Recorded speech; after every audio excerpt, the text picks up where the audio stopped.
Dancers అసోసియేషన్లో ఉప ఎన్నికలకు షెడ్యూల్ విడుదలైంది. కార్యవర్గ ఎన్నిక ప్రక్రియ ప్రారంభమైనట్లు అసోసియేషన్ అధ్యక్షులు సుమలత ప్రకటించారు. ఇటీవల అసోసియేషన్లో వివాదంతో సభ్యులు రాజీనామా చేయగా వారి స్థానంలో ఉప ఎన్నికలు నిర్వహించబోతున్నారు. అసోసియేషన్ రాజ్యాంగం నిబంధనలు అమల్లో ఉన్న చట్టాలకు అనుగుణంగా ఈ నిర్ణయాన్ని తీసుకున్నట్లు వెల్లడించారు.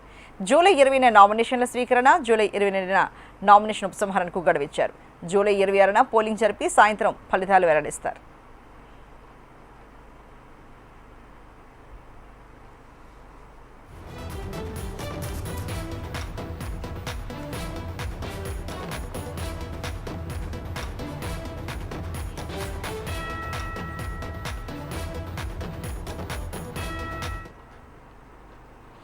మరి దేశకు సంబంధించి మరింత తాజా సమాచారాన్ని మా ఫిల్మ్ రిపోర్టర్ వెంకట్ అందిస్తారు. వెంకట్, మరి డాన్సర్స్ అసోసియేషన్లో ఉప ఎన్నికలకు స్కెడ్యూల్ అయితే రిలీజ్ అయింది కదా, దానికి సంబంధించి డీటెయిల్స్ చెప్పండి వెంకట్.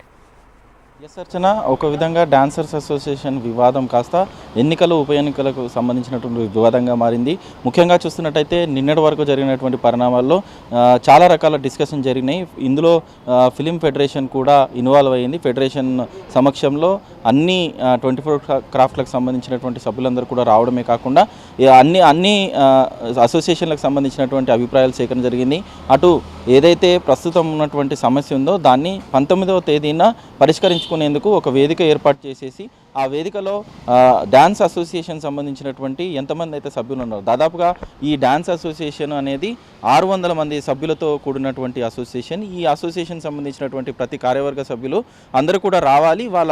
వాళ్ళకి సంబంధించినటువంటి ఏవైతే ప్రస్తుతం కొనసాగుతున్నటువంటి విషయాలు ఉన్నాయో వాటిని కూలంకుషంగా చర్చించి ఆ తర్వాత నిర్ణయాలు తీసుకుంటాం. ఆ నిర్ణయాల మేరకు అన్ని విధాలుగా వెళ్ళాలని కూడా ఫెడరేషన్ సూచించింది. ఈ నేపథ్యంలో తాజాగా వస్తున్నటువంటి వార్తలు ఏవైతే ఉన్నాయో అది ఒక రకంగా డాన్స్ అసోసియేషన్ సంబంధించినటువంటి భవితవ్యం ఆధారపడి ఉందని చెప్పుకోవచ్చు. ఎందుకంటే డాన్స్ అసోసియేషన్ సంబంధించినటువంటి ప్రెసిడెంట్గా ఉన్నటువంటి సుమలత ఇప్పుడు ప్రస్తుతం తాజాగా ఒక నోటిఫికేషన్ రిలీజ్ చేసింది. ఆ నోటిఫికేషన్లో ఎన్నికలు నిర్వహించాలి, ఉప ఎన్నికలు నిర్వహించాలని నిర్ణయం ప్రకటించడం జరిగింది. దీనికి సంబంధించినటువంటి ఎన్నికలు కూడా 26వ తేదీన నిర్వహించనున్నట్టుగా కూడా స్పష్టంగా చెప్పింది. అయితే నామినేషన్ల ప్రక్రియ మాత్రం 20వ తారీఖు తీసుకుంటారు. నామినేషన్లకు సంబంధించినటువంటి పరిశీలన 22న క్లియర్ చేసుకొని ఎవరైతే నామినేషన్ చేస్తారో వాళ్ళకి సంబంధించి ఉప ఎన్నికలకు వెళ్లేందుకు 26వ తేదీన ఎన్నికలు ఉంటాయి. అదే రోజు అనౌన్స్మెంట్ ఉంటుందంటూ కూడా ఇప్పుడే తాజాగా ఆమె అసోసియేషన్ తరఫున ఆమె ప్రెస్ రిలీజ్ కూడా రిలీజ్ చేయడం జరిగింది. అయితే తాజాగా వస్తున్నటువంటి పరిణామాలు చూస్తుంటే అటు డాన్సర్స్కు సంబంధించినటువంటి అసోసియేషన్ ప్రెసిడెంటు, అదేవిధంగా ఎవరైతే ప్రెసిడెంట్కు సంబంధించినటువంటి వ్యవహారాలు నచ్చట్లేదో వాళ్ళందరూ కూడా ఆపోజిట్ వర్గంగా కూడా మారింది. ఈ నేపథ్యంలో ఎవరైతే డాన్సర్స్ ఉన్నారో డాన్సర్స్ అందరూ కూడా ఒక వ్యతిరేక విధానాన్ని చెప్పడం జరుగుతుంది. ఎక్కడ కూడా అసోసియేషన్ నిబంధనలు పాటించకుండా పూర్తి స్థాయి ఏకాభిప్రాయంతోనే వాళ్ళన్నీ కూడా ఇంప్లిమెంట్ చేస్తున్నారు. ఈ ఎలక్షన్లు ఉప ఎన్నికలకు సంబంధించినటువంటి అనౌన్స్మెంట్ కూడా కేవలం ఏకపక్ష నిర్ణయంగా కనిపిస్తోంది. అయితే దీనికి సంబంధించి పూర్తి స్థాయి ఏదైతే అసోసియేషన్ సంబంధించినటువంటి ప్రెసిడెంట్తో పాటు మిగతా కార్యవర్గ సభ్యులు దాదాపుగా 16 మంది సభ్యులు ఉంటారు. ఈ 16 మంది సభ్యులకు సంబంధించి డిజాల్వ్ చేసేసి కొత్తగా ఎన్నికలకు వెళ్ళాలనేది ప్రస్తుతం ఉన్నటువంటి డాన్సర్స్ సంబంధించినటువంటి అంశం. అయితే లేదు, కేవలం ఎవరైతే రాజీనామాలు ప్రకటించారో ఆ రాజీనామాలకు సంబంధించినటువంటి వాళ్ళకు మాత్రమే ఉప ఎన్నికలు చేస్తామంటూ కూడా అధ్యక్షురాలు చెప్పడం ఈ వివాదం మాసం ఒక విధంగా ఈ అనౌన్స్మెంట్తో పెద్ద దుమారమే లేపిందని చెప్పుకోవచ్చు తెలుగు ఇండస్ట్రీలో. ఎందుకంటే డ్యాన్స్ మాస్టర్కి సంబంధించి కొరియోగ్రాఫర్కి సంబంధించినటువంటి భవితవ్యం అంతా కూడా ఈ డ్యాన్స్ అసోసియేషన్లోనే ఉంటుంది. ఈ అసోసియేషన్లో తాజాగా అంతర్గతంగా ఉన్నటువంటి సమస్యలన్నీ కూడా బహిర్గతమవడే కాకుండా 2 వర్గాలుగా కూడా మారడం అనేది కూడా పెద్ద ఎత్తున చర్చనీయాంశమైంది. ఇప్పుడు తాజాగా ఎలక్షన్ సంబంధించినటువంటి అంశం కూడా బయటకు రావడంతో ఒక్కసారిగా డాన్స్ అసోసియేషన్ సంబంధించినటువంటి ఏదైతే అనౌన్స్మెంట్ ఉందో ఆ అనౌన్స్మెంట్ ఇటు పెద్ద ఎత్తున ప్రచారం జరుగుతోంది. సినీ వర్గాల్లో కూడా పెద్ద ఎత్తున దీని గురించి డిస్కషన్ జరుగుతోంది. అయితే ఫెడరేషన్ చెప్పినట్టుగా 19వ తారీఖు సమావేశంలో పాల్గొంటారా లేదా, అసలు మొత్తం పాల్గొంటే ఏ విధమైనటువంటి నిర్ణయాలు తీసుకుంటారనేది ఒక ఎత్తైతే, మరి 20వ తారీఖునే నామినేషన్లు తీసుకుంటామంటూ కూడా ప్రకటించడం. అయితే దీనికి సంబంధించినటువంటి చర్చలు కూడా జరిపాము. గతంలో దీనికి సంబంధించినటువంటి మా అసోసియేషన్లో ఉన్నటువంటి ఒక ఆఫీసర్తో ఎన్నికలకు సంబంధించినటువంటి వ్యవహారాన్ని గురించి డిస్కస్ చేశాము. అంతేకాకుండా లేబర్ కమిషనర్ దగ్గర కూడా వెళ్ళాము. అక్కడ కూడా ఈ ఉప ఎన్నికలకు సంబంధించినటువంటి అంశాన్ని క్లియర్గా చర్చించామంటూ కూడా అధ్యక్షురాలు సుమలత చెప్తోంది.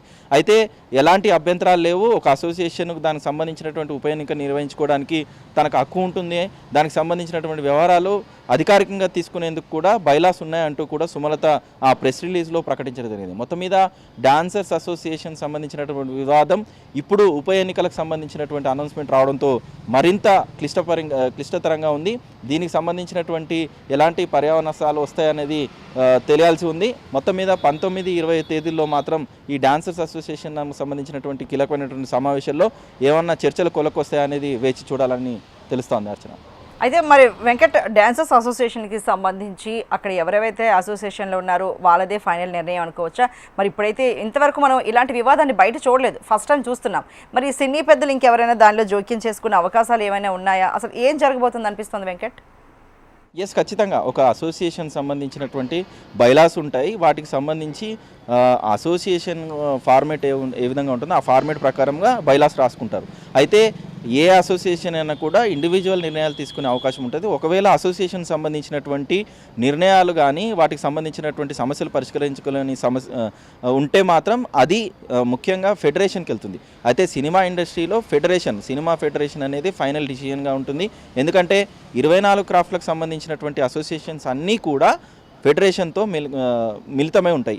ఈ ఫెడరేషన్ సంబంధించినటువంటి కొన్ని బైలాస్ ఉన్నాయి అన్ని అసోసియేషన్లకు సంబంధించినటువంటి. ఎందుకంటే పరిశ్రమకు సంబంధించినటువంటి ఇంత పెద్ద అసోసియేషన్స్ ఉండడము, ఇంత పెద్ద ఫెడరేషన్ ఉండడము, ఇది భారతదేశంలోనే అతిపెద్ద ఫెడరేషన్గా తెలుగు ఇండస్ట్రీకి సంబంధించినటువంటి అసోసియేషన్స్ అన్నీ కలిసి ఉన్నాయి. దాదాపుగా 24 క్రాఫ్ట్లకు సంబంధించినటువంటి అసోసియేషన్ అన్నీ కూడా ఏకతాటిగా ఎవరైతే ఈ ఫెడరేషన్లో ఉంటారో ఫెడరేషన్లో ఉండేవాళ్ళు ప్రతి అసోసియేషన్ నుంచి ప్రెసిడెంటు, అటు జనరల్ సెక్రటరీ, అదేవిధంగా ట్రెజరర్, ఈ ముగ్గురు మాత్రమే ఈ ఫెడరేషన్ సంబంధించినటువంటి ముఖ్యమైనటువంటి సభ్యులుగా ఉంటారు. అయితే ఈ అసోసియేషన్ సంబంధించినటువంటి నిర్ణయాలు తీసుకోవచ్చు, కానీ దానికి సంబంధించినటువంటి కొన్ని విధి విధానాలు ఉంటాయి. అవి సినీ పరిశ్రమకు సంబంధించి అనుకూలంగా అన్ని విభాగాలకు కలుపుకుంటూ నిర్ణయాలు తీసుకోవాల్సిన అవసరం ఉంటుంది. దానికోసమే నిన్న తెలుగు ఫిలిం ఫెడరేషన్ అనేది పెద్ద ఎత్తున సమావేశం జరిగింది. ఈ సమావేశంలో 24 క్రాఫ్ట్లకు సంబంధించినటువంటి అందరినీ సభ్యులను పిలిపించి ఇదే సమస్య పైన కూడా చర్చించడం జరిగింది. దాదాపుగా 4 నుంచి 5 గంటల పాటు జరిగినటువంటి ఆ చర్చల్లో 19వ తారీఖు నిర్ణయం తీసుకుంటామనేది కూడా వాళ్ళు వెల్లడించడం జరిగింది. కానీ ప్రస్తుతం ఉప ఎన్నికలు అనౌన్స్మెంట్ చేయడంతో ఒక్కసారిగా ఈ వివాదం పెద్ద ఎత్తున మారింది. అయితే గతంలో జానీ మాస్టర్ కూడా ఒక ప్రెస్ మీట్లో చెప్పడం జరిగింది, అటు డాన్సర్స్ మధ్య ఎలాంటి విభేదాలు లేవు. అంటే మనం గొడవల్లో చూస్తున్నట్టయితే తాజాగా వస్తున్నటువంటి పరిణామాల్లో అటు శేఖర్ మాస్టర్కి సంబంధించినటువంటి కొంతమంది వర్గీయులు, అదేవిధంగా జానీ మాస్టర్కి సంబంధించినటువంటి కొంతమంది వర్గీయుల మధ్యనే ఈ విభేదాలు వస్తున్నాయంటూ కూడా మొదటి నుంచి వస్తుంది ప్రచారం. Right Venkat, thank you so much.